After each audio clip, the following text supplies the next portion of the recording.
Mm-hmm. So, talk to me a little bit about what you just said, which is you can't overemphasize the importance of your mouth being closed as you breathe. Why is that so important? It's important for numerous reasons. But one, if we are at rest with that mouth open, we're definitely going to be putting ourselves more prone to dry mouth and reduction of the amount of saliva that's in the oral cavity. That saliva is important for one, maintaining pH of the oral cavity. It's definitely got a lot of wonderful properties that are going to help reduce that bacterial load. And it's just essential, right? We need saliva. So we shouldn't be drying it out. But two, when we're mouth breathing, that's going to create issues with just the quality of air that we're able to intake. So our nose is really designed optimally for breathing. Our nose is going to filter air, it will humidify air, and it will increase our uptake of nitric oxide, which is going to help with that oxygen binding to those receptors, and we'll get our hemoglobin. Everything is going to be working so much better when it comes through the nose. We have no way to filter the air in our mouths when it comes through the mouth. We have no way to moisturize it because remember, now we're losing the salivary content. And we're definitely not going to be increasing. We're going to see a sharp decrease in the amount of nitric oxide that we're able to take in. And so that's going to reduce the quality of that air, leaving you almost in a state of hypoxia where you're not getting the adequate air that you need, the adequate oxygen. And so that's going to impact numerous things because we see that when we're not breathing properly, it creates a cognitive decline. You can't think as well. You definitely don't sleep as well. You can't perform as well. You're going to find yourself struggling. And so I'm just imagining you like walking through the grocery store and seeing somebody who's breathing with a slack jaw and just like twitching and, and having that internal battle of like, do I say something or do I not?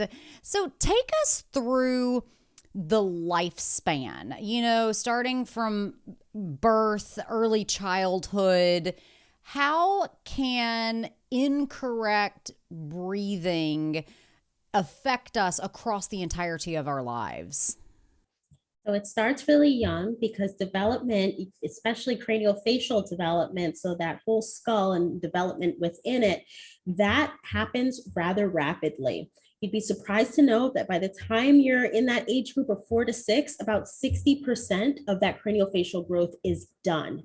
So starting off from infancy, if you are mouth breathing, that is going to impact one, how you're going to develop with the craniofacial structures. Everything is going to be smaller, more narrow because you're not really going to have your scaffolding where it should be, right? You don't have your mouth closed.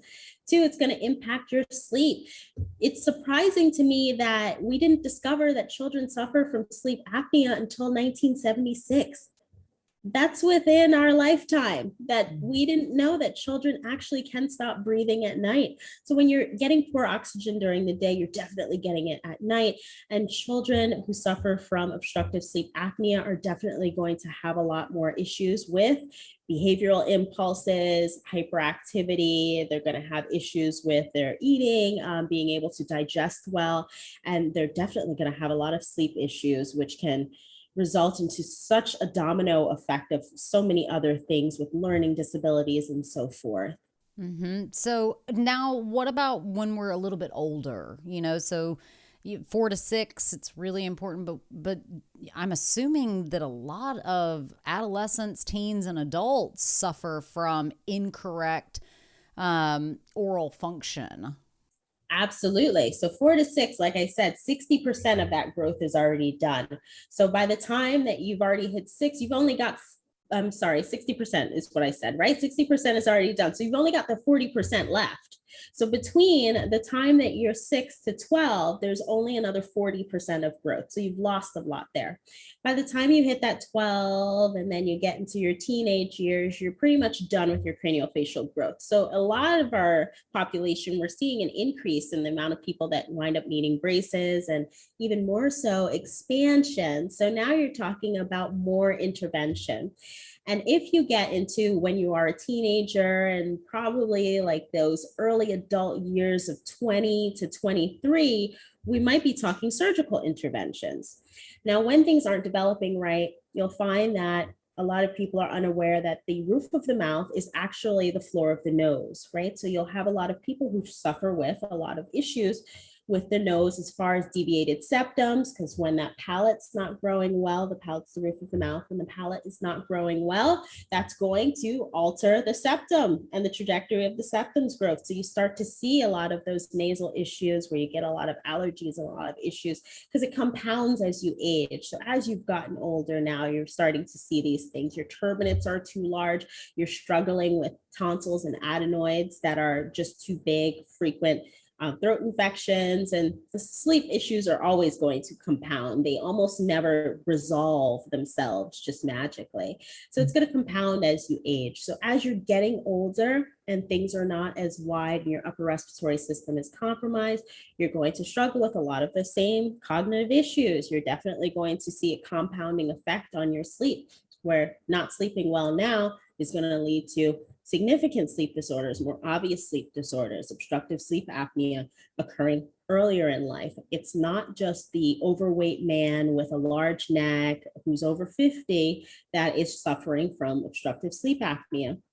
It's at every age and stage that you can suffer from the potential to stop breathing at night, and that's going to impact growth significantly. And it sounds like what you're implying is that that can even happen in people who are normal body weight. Absolutely. Mm-hmm. Absolutely. And definitely normal body weight, because the weight is hardly the issue, right? So when it's an overweight man, yes, and with a large neck circumference, then you're going to have a lot of weight and pressure against those muscles. But when you just have lax musculature because it hasn't developed right, or you just don't have enough airway space to begin with, and those muscles all relax at night, that's going to give you a much more compromised area. So it wouldn't really matter whether you're overweight or underweight. If you don't have that space, that airway is going to collapse.